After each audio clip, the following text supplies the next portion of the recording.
We're going to be taking a look at AK bayonets and how to identify them. These are all Russian, and the Russians spread the gamut from the oldest to the newest, so we figured to use these as an example. However, these rules are going to apply to just about all the other countries that made AK bayonets. As I mentioned, we're starting from the oldest one on the right. This is the AK-47 bayonet. Next up we have a AKM, or a Type I. Next we have the late AKM Type II, early AK-74, and then the AK-74. These are also used in the Century series, all the AK-100 series. So we've got an AK-47, we have the modern AKM Type I, the AKM Type II.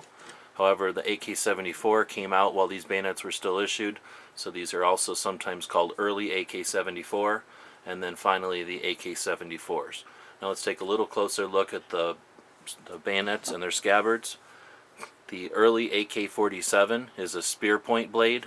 It's fairly dull. I've never seen one sharpened unless someone did it after the fact. They have wood grips, and they attach a little differently than all the other bayonets. I don't have an AK-47. This is an AKM, so a modern AK-47, which I'll just use to demonstrate. The AK-47 bayonet is going to attach over the muzzle and then connect underneath the front sight post. Now, since the front sight post on this AKM doesn't have the correct design, it's just here to hold the cleaning rod in place. You'll notice that when we push the bayonet on, the release pushes, but it doesn't clip into place. Obviously, if this was an AK-47, this shape would be different, and it would clip into place, and then it would just be kind of anchored on the back of the grip there.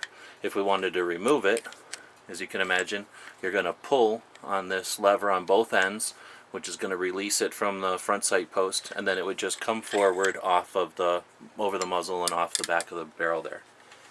Now that's unique for just the AK-47. Otherwise, we move over to the Type I. So this is an AKM, modern AK-47, Type I, and it's got a couple of features. Most easily noticeable is the 100% Bakelite grip. It's very bulbous. It could not be used as a hammer because of the soft material. It would just break. The button is in the rear this time, as opposed to on the AK-47 it was up front. Now we'll show you how that attaches to the AKM. It's going to again fit over the muzzle, and this time it's going to connect here in the back underneath the gas block.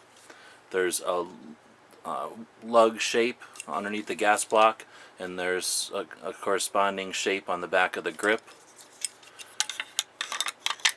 And you'll see the button kind of jump as we line up the front there and drop it into place. It's secured on the front from moving, and it's locked into place back here. To remove it, you just push the button in, push forward, and again it knocks off the front of the muzzle and releases from the bottom of the gas block. The sheath on the AKM Type I is a metal sheath with a rubber insulator. It has a leather frog that sort of hangs loose. The lug here on the front corresponds with the notch on the oval shape hole in the blade to create a wire cutter, and because the grip and the rubber are insulated, you could cut through electric barbed wire with this. Metal and rubber. So that's the AKM Type I. Next up we have the AKM Type II, and you'll notice there's a gap here where we're going to mention some others.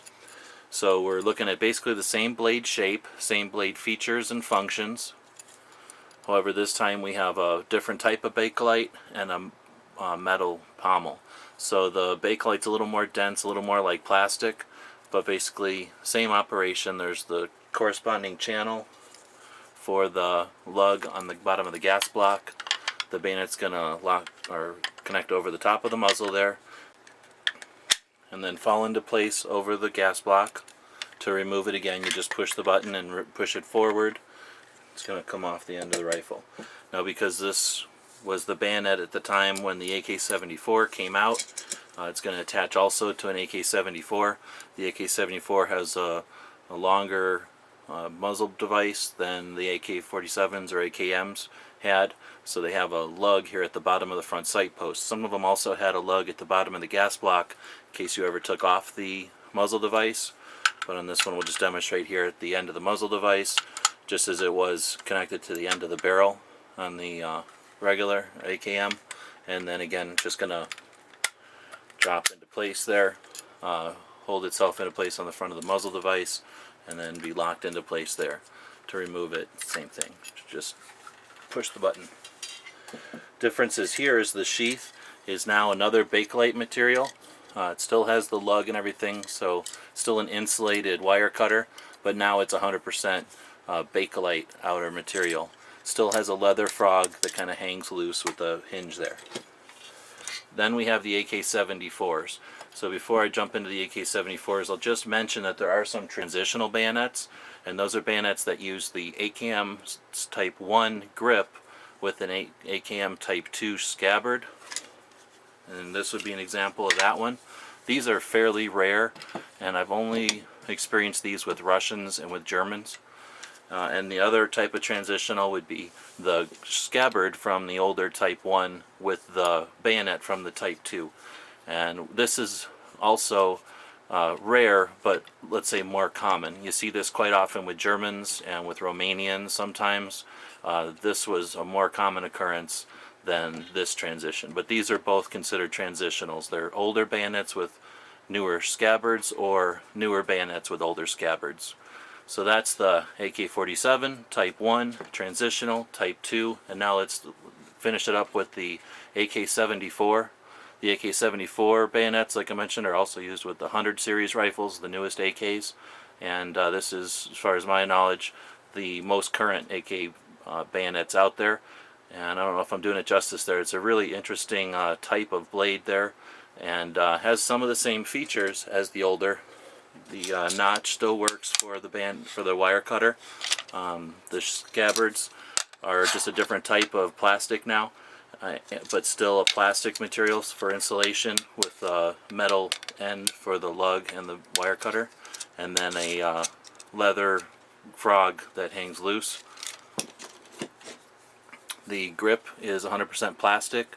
The attachment is still at the end, and it's designed for the AK-74s.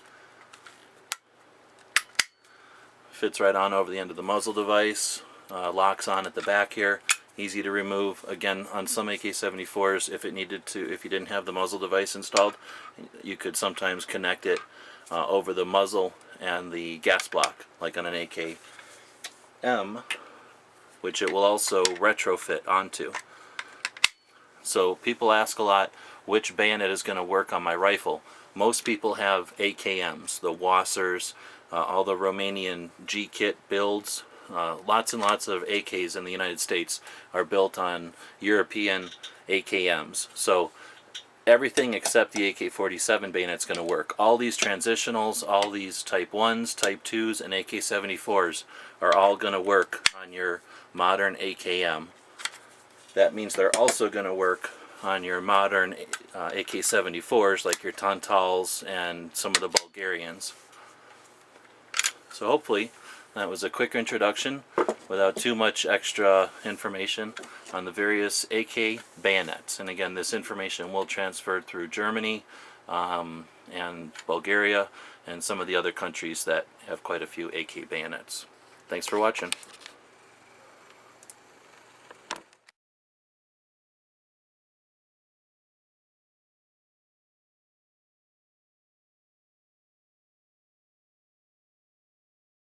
The guys and gals of GunWebsites.com encourage you to take a CCW class every year, practice at least once a month, and carry every day. Thanks for watching GunWebsites.com.